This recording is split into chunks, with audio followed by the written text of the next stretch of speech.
WYMT Mountain Sports, your home for the Kentucky Wildcats and local high school sports.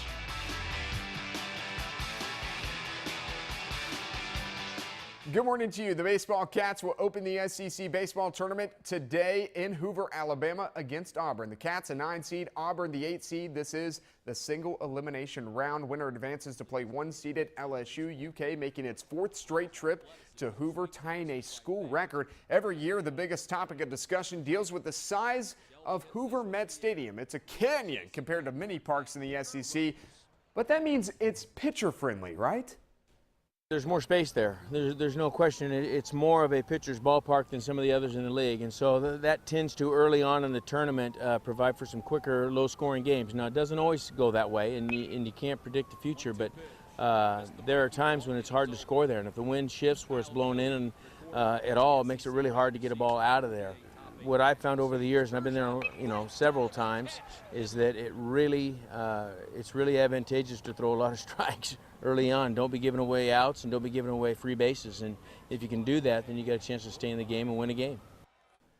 All right, meanwhile, the Softball Cats are one of 16 teams left in the NCAA tournament. They will go to Gainesville, Florida to play the top-seeded Gators Saturday in the Super Regional. 3rd straight year Kentucky has super status. It's a best-of-3 series against Florida. First game at 1 p.m. Saturday. Game 2 is Sunday at noon, and if necessary, Game 3 will follow that. All games will be televised on ESPNU.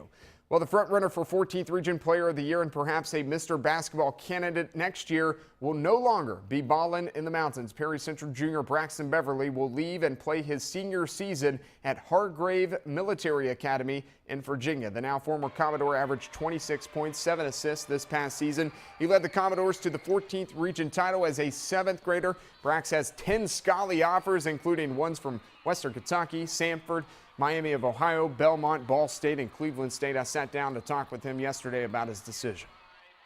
I want to be ready from day one, the first day I step in college. By going to Hargrave, it's going to allow me to. I'll have classes like I will in college. They'll be set up by college. I'll be having college practices. I'll be having college workouts, lifting. I'll be getting up early. It walks you into college. Not necessarily as intense as college will be, but it will be a lot more intense than say here, which will allow me to my step into college will be a little easier. Now to the pros. Nerlens Noel is named to the NBA All-Rookie First Team. The Philadelphia 76er and former Kentucky Wildcat averaged 9 points, 8 rebounds, and assists per game, and close to 2 blocks per game. He's the 11th player in the history of the franchise to be a first-teamer on the All-Rookie team. Finally, Shelby Valley's Mackenzie Burke signs with Alice Lloyd to play volleyball. Burke, part of a Valley team that went 12-12 this past season. She's a middle hitter and was named to the 59th All-District team. She's the first Shelby Valley volleyball player to ever sign with the Eagles. That's First Look at Sports this morning. Enjoy your morning.